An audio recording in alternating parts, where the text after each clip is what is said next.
I'm Matthew Ngolova. And I'm Geraldine Sen.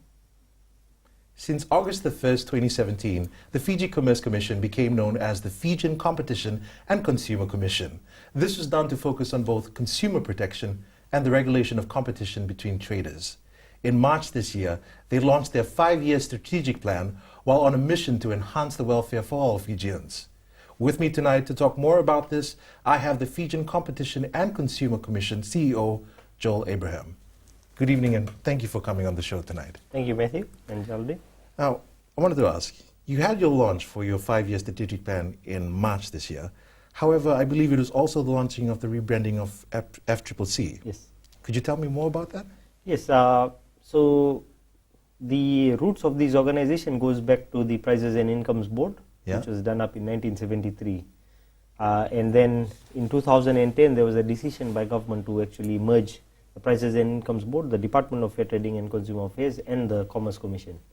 They all were established at different points in time. The Prices and Incomes Board was done up in the 70s. Yeah. The Department of Fair Trading and Consumer Affairs in the early 90s, and the Commerce Commission in the late 90s. And in 1999, the Commerce Commission was actually closed down by the then Labour government, who probably did not see any merit in keeping Commerce Commission. And then it was re-established in 2001, but it wasn't until the current Bainimarama government came in that there was real commitment to consumer protection issues. And that saw the merger of the Fiji Commerce Commission, and in 2010, in July, that was established, and these three bodies came together under one banner. From there on, because that was a new merger and there's a lot of processes that we're looking at, there's a lot of issues that we're looking at, there's quite a lot of overlaps in the work that these three agencies did.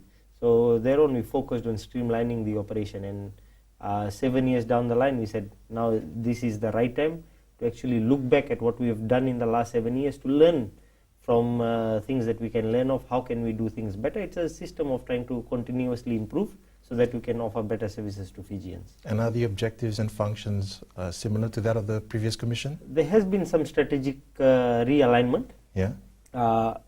The Commerce Commission's focus was, we had a tagline saying to promote competition in Fiji markets.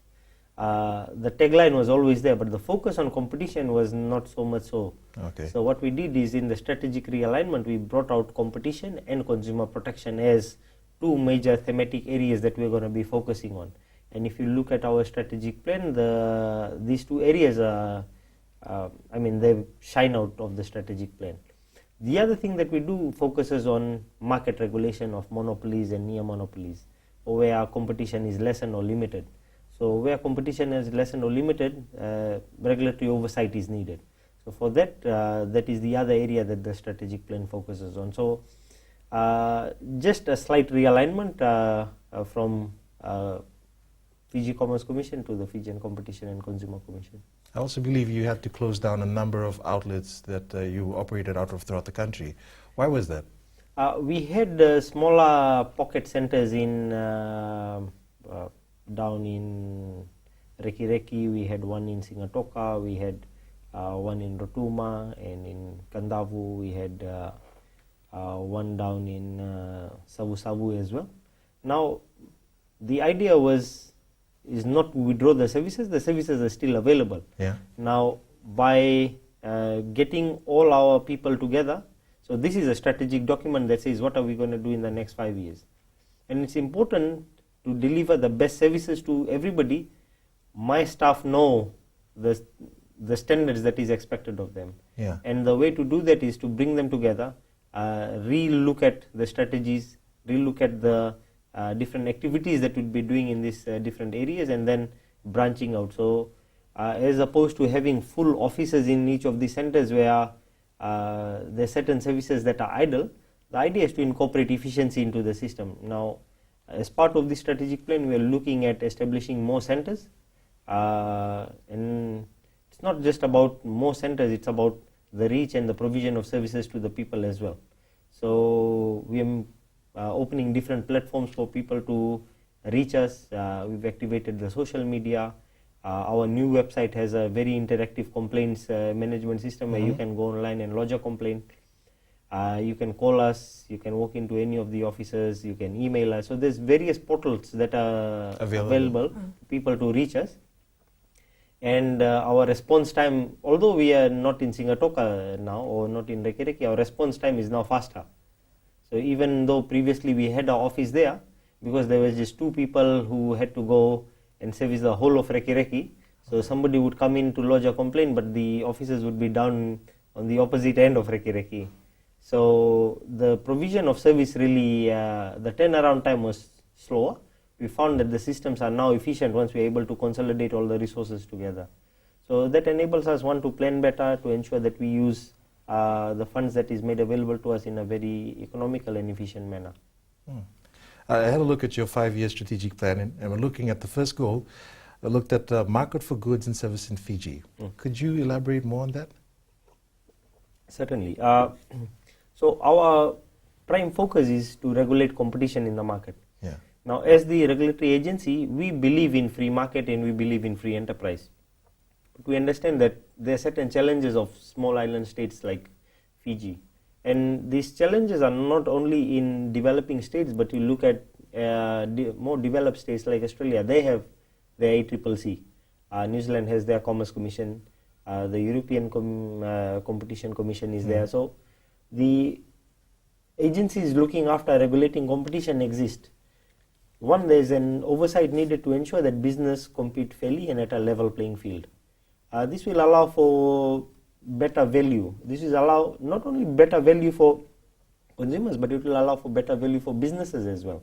When businesses compete, that is when they become innovative. That's when innovation comes in. That's when they look at product differentiation, or they look at better sourcing, working back on their supply chain and improving sourcing.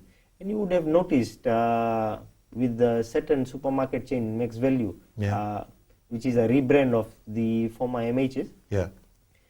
You'll see that that has across the board reduced prices of a lot of goods that are available in the supermarket. I give you an example. Cheese that used to retail somewhere between $9 to $10. I was there about a month ago buying something for myself. I noticed the price was $5.25. It's almost a cut in half. And it's not just with one product. It's actually coming across the board. And you just open up a Saturday's newspaper or Friday's newspaper and you see the amount of advertisements that supermarkets do. That is a sign of a competitive market. So at the end of it, the consumers are benefiting.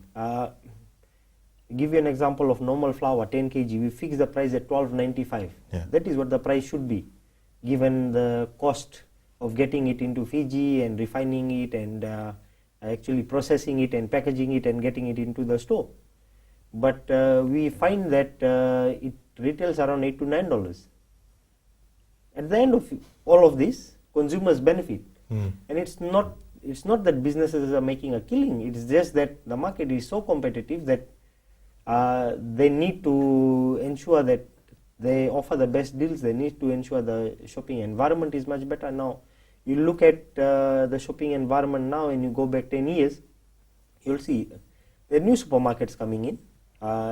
Recently, I was just down at the Charanjit supermarket in Nambua. Yeah. It's done up really well. The shopping environment is quite neat. You go across the road to Shop and Save. The environment is quite good. You go to MHCC. You even go to smaller shops. You'll see Extra supermarket down in the Western Division. They're now focusing on getting a certain standard to their supermarket. So it's not only now about selling grocery items. Now it's about the experience.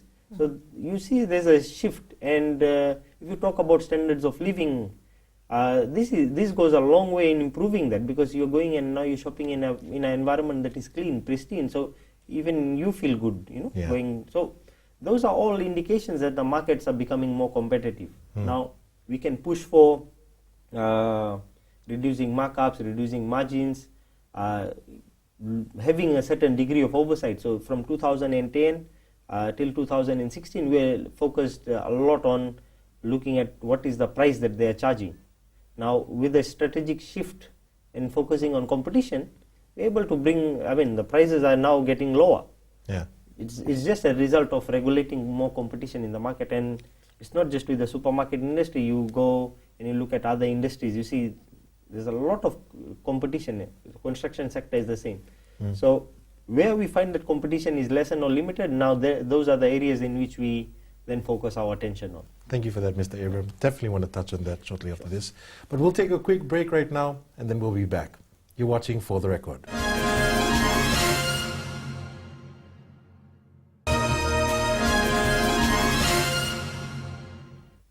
Good evening and welcome back to the show. Now, Mr. Abraham, before this we touched on Strategic Goal 1. I'd like to touch on Strat Goal 2, which states that consumers in Fiji are offered goods and services that are safe and are provided with adequate and accurate information about goods and services. Of course, most people would try to relate that to big purchases, but it also comes down to small things and, of course, everyday experiences. Speaking of which, just yesterday I had an experience when I went down to one of the supermarkets, and I encountered what I thought was false advertising, because there was a tin of tuna that was 180 grams, and there was a small little poster that said that it had been marked down from this date to that date by 19 cents. And it was placed on a shelf of tuna that was of less weight, 142 grams. So I just assumed that it would be for the 180 grams one that was at the bottom. I picked it up. And when I cashed it out, I didn't realize that the cashier had cashed it out until I took it home and I looked at the pricing, and I saw that the 19 cents that was advertised to be reduced in that particular sale didn't happen. I was still charged the 19 cents for both tins of tuna. So in instances like that, that's where the FCCC would come in, am I right? Yes, and that is why we exist. We exist so that we understand that there will be issues like this in the market. That when you will go out, when any consumer goes out, they will encounter some problems. Now, for everybody that's listening in today, there's a simple test. If you think or you find something suspicious about it, or you think there's something wrong about it, just let us know. We have the expertise to go in and investigate it further, but you will get wind of it. You will understand, you look at it and you'll understand, hang on, this doesn't look right. And if you come to a point where you say, hang on, this doesn't look right, that should give you the alarms to contact the FCCC that please investigate this further, because with you it's 19 cents, but there's 100 of those cans that are being sold, 1,000 of those cans that are being sold. So it's not only just about you, and this is something that I stress on every time that I get this opportunity to, is that we are Fijians, we must be patriotic and we must care for one another. So if it's happened to you, maybe 19 cents for you is nothing. We'll let it but slide, that 19 cents amounts to a lot, because there will be other Fijians who will be going there and they'll get duped. So it is essential that you identify this, and then it becomes imperative that you come to the FCCC, and there are various portals. You could just drop in an email, you could walk into the office, you could just go on while you're on social media. We have a FCCC page.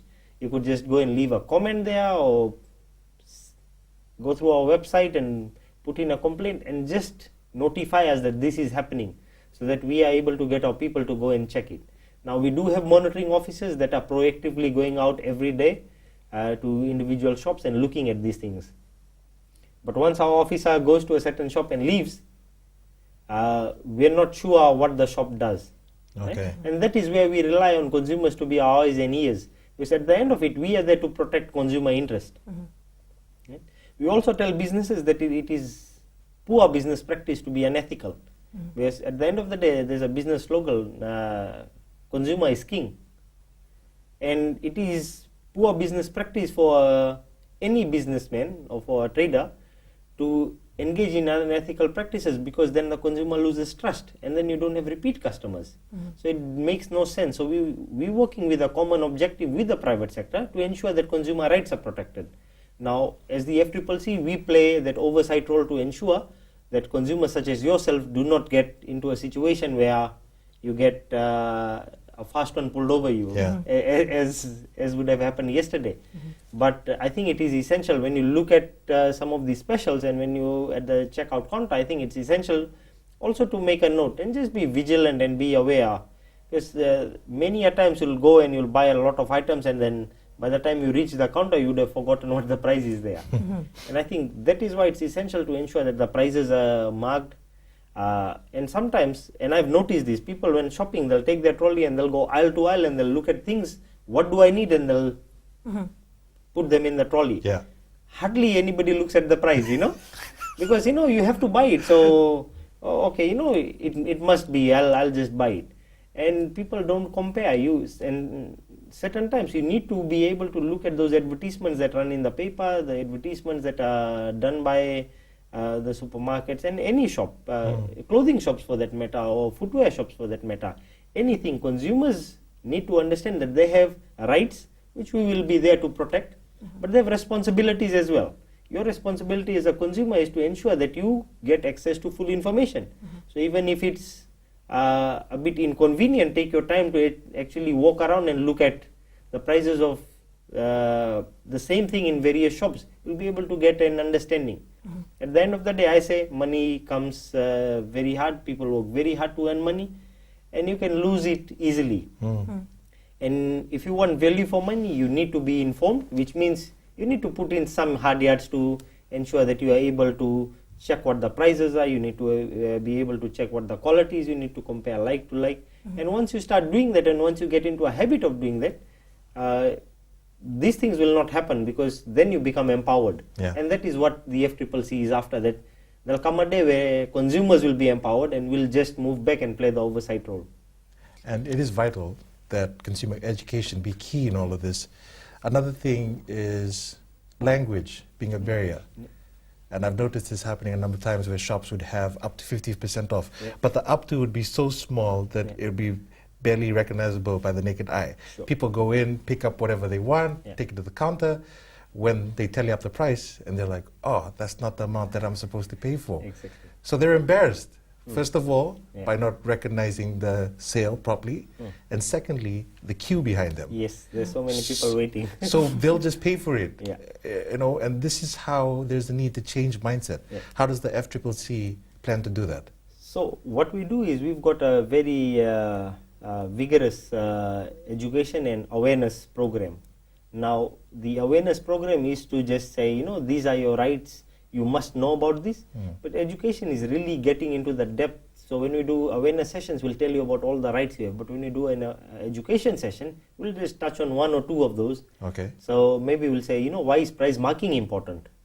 Price marking is important because it gives you that information that you can take, and then you can compare prices. So you make an informed choice.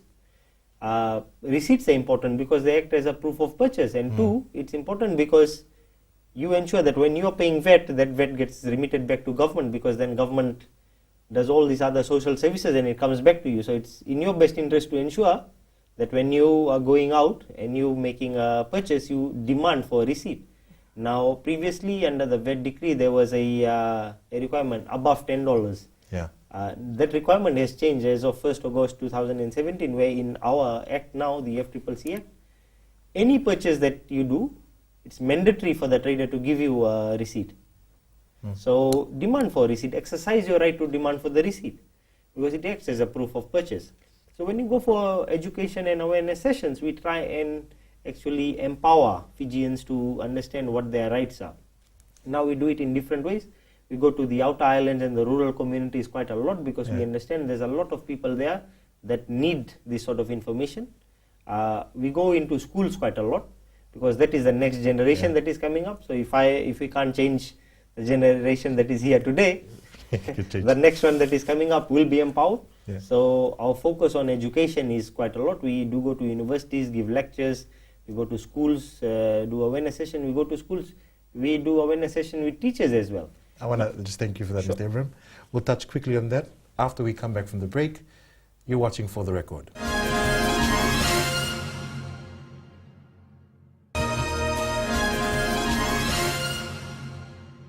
Good evening and welcome back. Now, Mr. Abraham, you spoke about consumer education. How many communities did you visit last year? We've covered more than 130 communities last year, and the efforts are ongoing. So each year we have got a target to at least go out into more than 100 communities and and reach out to them. And the settings for these are depending on which community we are going into, because there are some communities where you can't do it in the day. So the education and awareness programs, they happen according, and they're structured according to the needs of the community. So if you want to have a high penetration with the consumers, so there are certain programs that start at 6 p.m., there are certain that start at 8 p.m. And many a times what we do is we just attend some of these religious gatherings. So the Ram Navami was going on recently. We had officers go to the Ram Navami, attend the function, and then have a Talanoa session thereafter. So you get a better response rate, better response, and people are there and they're interested, and they appreciate that we are quite sensitive to the cultures as well. We also go to churches, attend the church services, and then talk to the people thereafter. So it's just structuring it slightly differently to ensure that we're able to reach out to them. And what are some of the most common asked questions during these visits? Well, one question that they do ask is, so how do you guys actually do it? Because there's so much that the FCCC does that people do not know. Everything from competition to consumer protection. Any consumer issues that come, we also take complaints that have to do with the provision of service even by government departments as well. And once the complaint comes to us, then we refer the complaints and ensure that there's a timely response done to those as well. And many a times consumers will come to us when they've actually lost a lot of hope. It's either a car that they've purchased that's not working, or a contractor that is not showing up. And just today I was down in Flagstaff. Somebody came all the way down from Rotoka, especially to Suva, to put in a complaint. His dad is 84 years old, got a contractor to work on the roof, paid him close to $3,000, and the roof is leaking, and he stays by himself. So when when there's a downpour, this elderly gentleman was wet, and all night he was sitting around trying to save the furniture in his house, and this is an 84-year-old man. So when the person relayed this complaint, he got quite emotional. And the thing that we stress to people is, we are here to listen to you, we are here to listen to your complaints, and we are quite sensitive in understanding that people go through a hard time. They've actually exhausted all avenues they could. They've written to the traders, they've done everything that they could, and when they've lost all hope, they come to us. And once they come to us, I think they find that we are able to assist them. It's not because we've got some a trick up our sleeve. It's just because the rights have always existed. It's just because of the education and awareness that we are doing, people are becoming more and more aware that they do have rights. And especially in the Pacific, in Fiji, we have a culture of silence. If something happens, you don't say anything, you don't question. And the example that we were giving previously, if you're in a line and you're not sure of the 50% discount, you're just embarrassed, so you just pay for it. Really, what you should be doing is saying, look, the discount, if you're not going to give it, I'm not going to buy it. And I think once that culture changes and there's a paradigm shift, then what actually happens is the businesses will recalibrate their approaches as well. Because it's happened to me as well. I go to a shop and the window will have 50% off, and they say, on what? And then they'll point you to a rack right in the corner which will have 5XL and plus sizes, and it's no use for me. But I've gone into the shop and then I look around and they'll say, oh, but this is 20% off, that's 10% off. If you want, you can buy it, So that under our act is a violation. It's called bait advertising. It's called false and misleading advertising. And for that, there are charges. Now, as of 1st of August, the act has been amended. Now, a fine can be imposed up to $50,000. So, like I said, there's real commitment in dealing with consumer issues. And while I'm touching on that, I must also say that we are currently in the process of reviewing our act and also establishing a national consumer and competition policy that will give you an overarching framework of how to deal with consumer protection issues. So it's not just about getting it right now, but we are trying to ensure that we set the foundation now, that in many more years to come, the foundations are all set. Speaking of the FCCC being very active in this, over the past year, within a 1 year period, there were 184 traders that were spot fined, and a total of $44,700 was collected and remitted to the Ministry of Industry, Trade and Tourism. So of course that means that consumers can be aware of the fact that if they do make a complaint, there will be something done about it. Speaking of complaints, though, with the recent cases of meningococcal disease that has an outbreak, of course everybody will be trying to be on the preventative side to try to avoid that.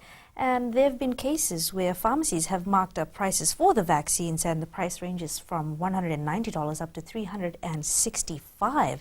That's quite a large margin over there. Now with Stratcol 3 regulation, including price control, how would you come in and step in and try to avoid that, not only in this case, but of course with, as a blanket cover with everything? The FCCC, currently what we're doing is we're working on a paper that will actually talk about how do we deal with cases as such. These outbreak and cyclones coming in and natural disasters. So we have unusual or extraordinary situations that happen from time to time. And putting a blanket, saying, oh, this needs to be put under blanket control is not the answer. I think the answer is to have a collaborative approach in working with the private sector as well as the responsible government agency to ensure that for the betterment of consumers, one, there's availability, two, there's access. And when you talk about access, you talk about affordability. So as we speak, we've had some discussions with the Ministry of Health and Medical Services, and we're looking into the prices that the pharmacies have put up, and we are quite happy that the pharmacies have proactively actually acted, and they have looked at there is a need for vaccines, and they've got in the vaccines.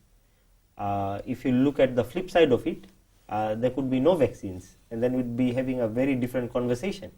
So the availability is there. Now the second thing that I talked about, access, we must ensure that affordability comes under access.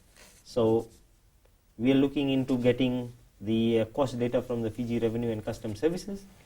We are talking about conducting surveys. Now the surveys have been completed, and my team will be actually doing a report on what is the average price that is available in the market against what is the landed cost, which will enable us to actually compute what is the prices of the vaccines against what is the cost. So we'll be able to know if somebody is trying to profiteer of this situation. And I've said this time and time again, especially after natural disasters, there are those that are ready to go out and assist the people that have been affected, but then there are certain elements within our society, and our society is not different from any other. I think this is a problem world over. People are just more greedy nowadays, people are more unethical, and there are certain elements that will continually say, how can I make the most of this, So they are always looking inwards as opposed to looking at the greater good. And at this point in time, we are not saying anybody is actually profiteering from it. That is something we can say after we've done the analysis. For all we know, it could be different sources, could be limited quantities, because the number of quantities you purchase also has a bearing on cost. Thank you for that, Mr. Abraham. We'll be back with more after the break.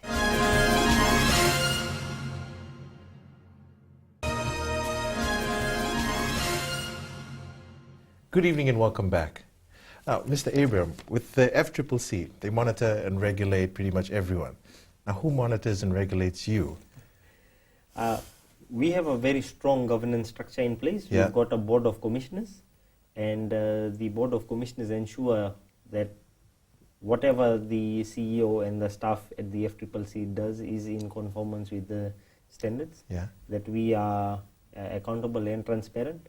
We get audited by the Office of the Auditor General, and this is not just financial audits, this is also performance audit to look at our service delivery. And with the strategic realignment, we've also got in an internal audit function.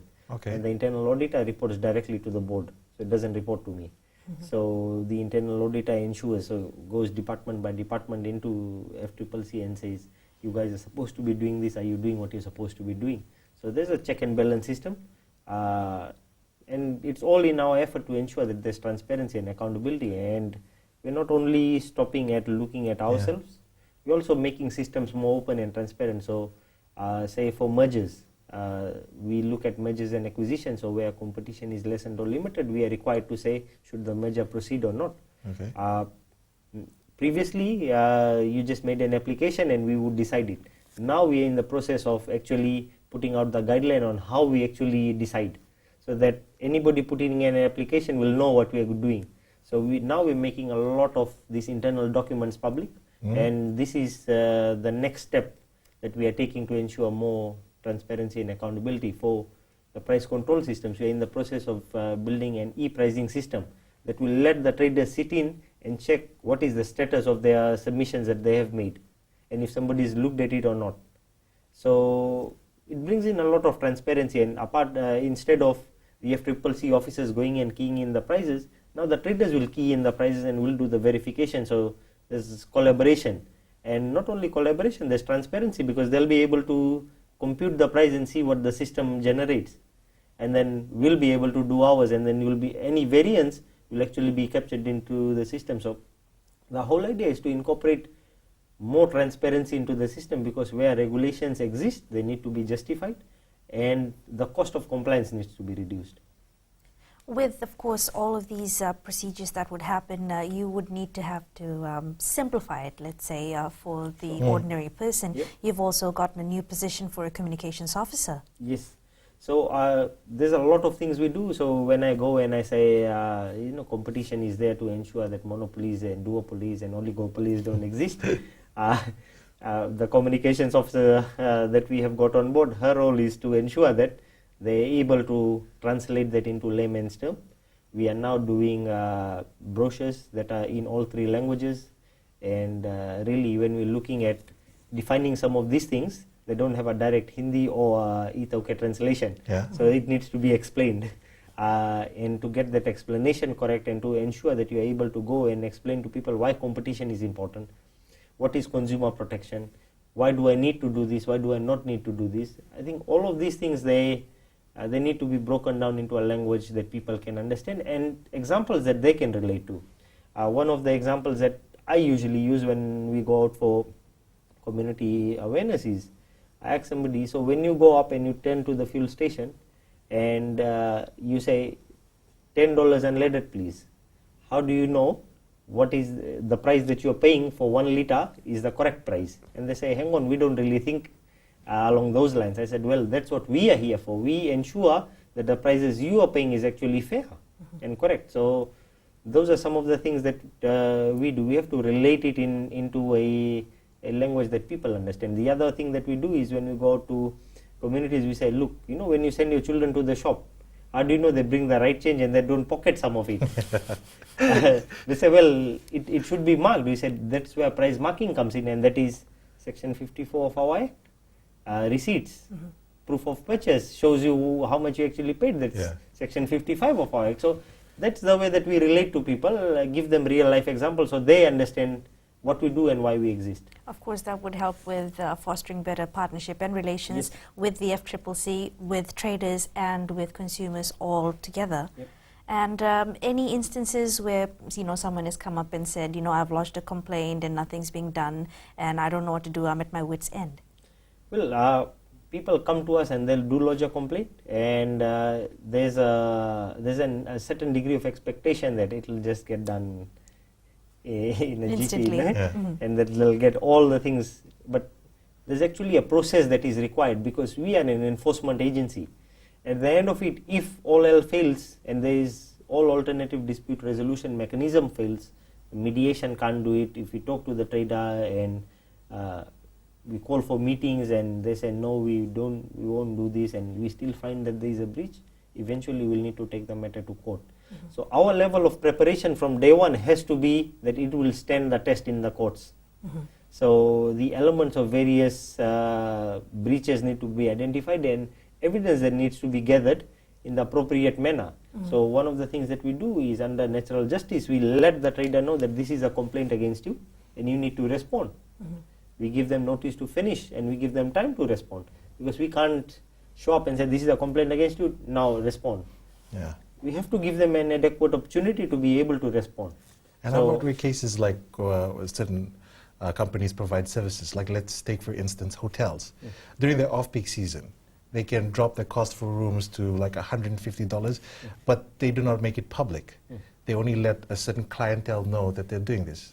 Is that right? Are they able to do something like that? Yeah. Well, it can be investigated on a case-by-case basis, but generally, I mean, prima facie, looking at it, it looks like a case of price discrimination. Yeah. So if it's only to do with a certain clientele, we'll need to identify why to a certain clientele. What is so if they're into some loyalty program with them, then it makes sense. But if it's only to a whom you know kind of thing, then it could pose a problem. There is you would remember the famous FRU lottery case. Yeah. There was $20 and then reduced to 15, and then the $10 tickets were only made known to the friends and family members and to a few people that knew people working at FRU. Now, those are the times when there's a problem. That is classed under our Act as price discrimination. Thank you for that, Mr. Abraham. We'll just go to a quick break right now, and then we'll be back. You're watching For the Record.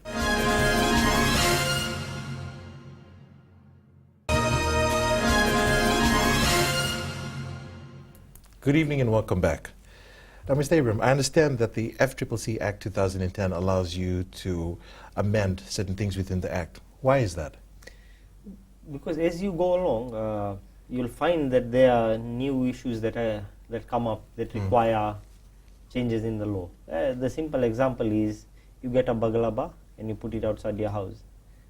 You've got people coming in, they try to pull it out and get in, and then you try and get a better one, and then they come out. And so it's people are continuously looking and exploring at ways on how you can get around certain things. So what we do is we ensure that the Act itself that protects consumer interest is one that is up to date. It has information that can look at protecting their rights and their interest in today's day and age. One example is e-commerce. So when e-commerce came in, the Act really doesn't talk about e-commerce because it focuses on the principal place of business as a physical address. Now here you're talking about a virtual online trading, you don't even see the trader. So how do you actually ensure that some of these things that are required to protect consumer interest still exist when you go into cyberspace? And I think that is there needs to be certain degree of oversight, and now we're looking at we've amended certain provisions of our Act, and we've got 21 matters in the court relating to online trading. We're working to ensure that we strengthen the e-commerce side of it, especially the informal e-commerce. When I say informal e-commerce, this is the Facebook.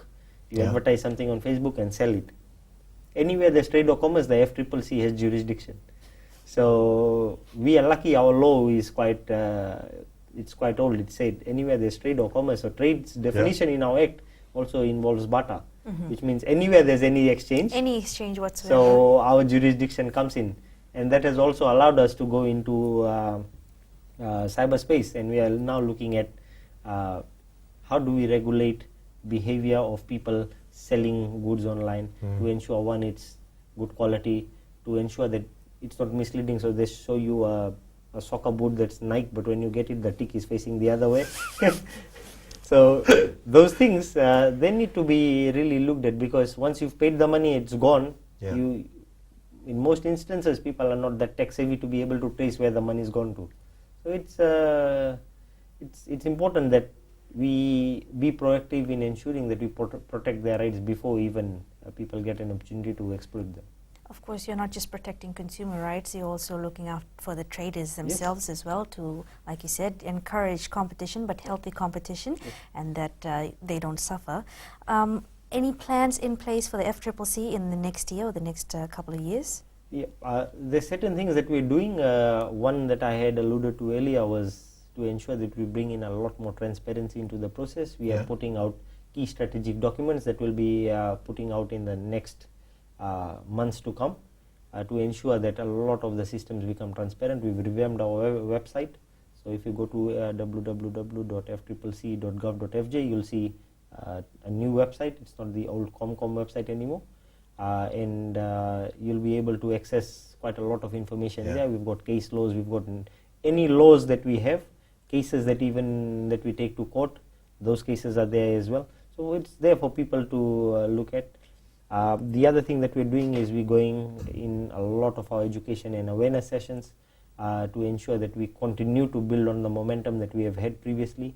And the third thing is we're looking at new areas that we previously have not looked at, things such as health services, agricultural services, etc., etc. Now, all in all, the objective is to ensure that we have inclusive socio-economic development, and the strategic plan that we have actually embraces the fundamental principles of the National Development Plan, and it ensures that we are in congruence with the objective moving forward. And just to wrap things up, is there any advice you'd like to give the people of Fiji before we end things? Yes, well, be vigilant as consumers. Money is very hard earned. Ensure that you get value for money. It takes just a little bit more time to ensure that you are able to research and make an informed decision. You have rights, but you have responsibilities as well. Exercise them. And when you face a problem, try and be cordial in dealing with them. People will listen if you ask nicely. I ask nicely, and a lot of things, a lot of people listen to me. So my advice would be to ask nicely, go to traders and try and resolve the issues. At the end of it, we are Fijians, there's many times we've been voted as the happiest people on earth. Let's continue to embrace that culture that we have and share the love around. Thank you for that, Mr. Abraham. If you have any queries or complaints you would like to lodge with the Fijian Competition and Consumer Commission, you can visit their website on www.fccc.gov.fj or email helpdesk@fccc.gov.fj. We hope you enjoy the show tonight, and from Geraldine, the team, and myself, good evening.